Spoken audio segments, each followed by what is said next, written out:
CSS stands for Cascading Style Sheets. The name is important because styles cascade or trickle down both through the structure of the web page and through the style definitions. Having a good understanding of the cascade and a principle called specificity is essential to maintaining your sanity when trying to fathom out why a style rule doesn't work as expected. Dreamweaver's CSS Styles panel can help you greatly in this respect. But first, let's recap how the cascade works.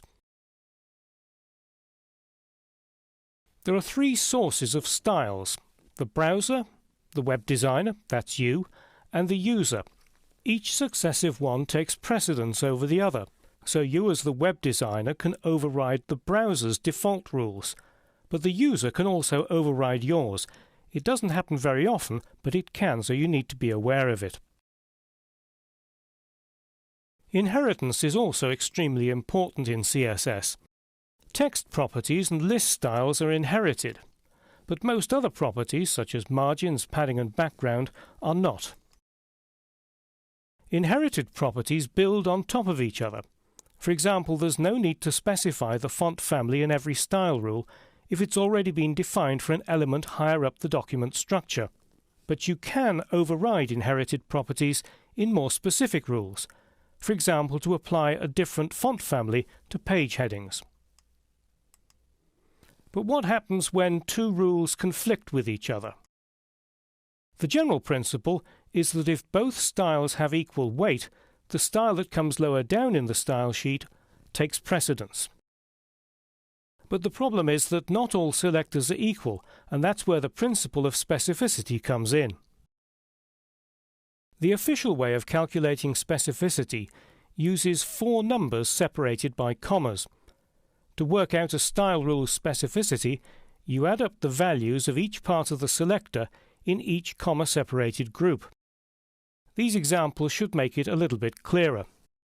In the first one, there's an ID selector and a type or tag selector. So the ID gets a value of 1 in the second group, and the P gets a value of 1 in the fourth group. The second one is a descendant selector with two type selectors, so that gets a value of 2 in the fourth comma group. And the final one, you've got an ID and two type selectors, so you get 1 in the second comma group and 2 in the fourth comma group. If your head's hurting at this stage, I don't blame you. The official way seems to be overly complicated. And although it is the official way, most web designers ignore the commas and treat the values like this. Inline styles get a value of 1,000, so they always take precedence. IDs are treated as having a value of 100. Classes, pseudo-classes and attribute selectors have a value of 10, and type selectors and pseudo-elements come at the bottom of the heap with a lowly value of 1. So taking the examples again, the first one has a value of 101, the second one has a value of 2, and the third one has a value of 102. So if you're trying to style paragraphs inside a block quote, and it doesn't work, it could be because the paragraphs are inside an element with the ID sidebar, so you would need to use the last one to override the second. Let's see that in practice. In this page here, I've got a block quote with a paragraph inside it. And in the styles, I've created a style rule which is block quote P, font style normal. But as you can see, the font in the block quote is actually italic.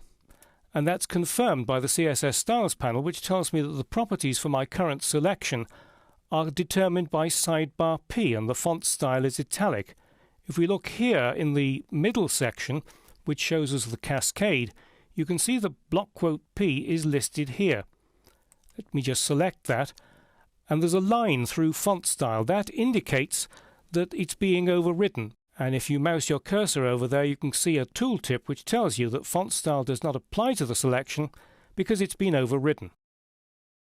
Tooltips in the middle section also tell you the specificity. You can see the specificity of sidebar P is 101, whereas of block quote P, it's just 2.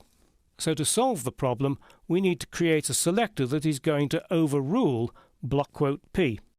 So we need to add the ID selector in front of it.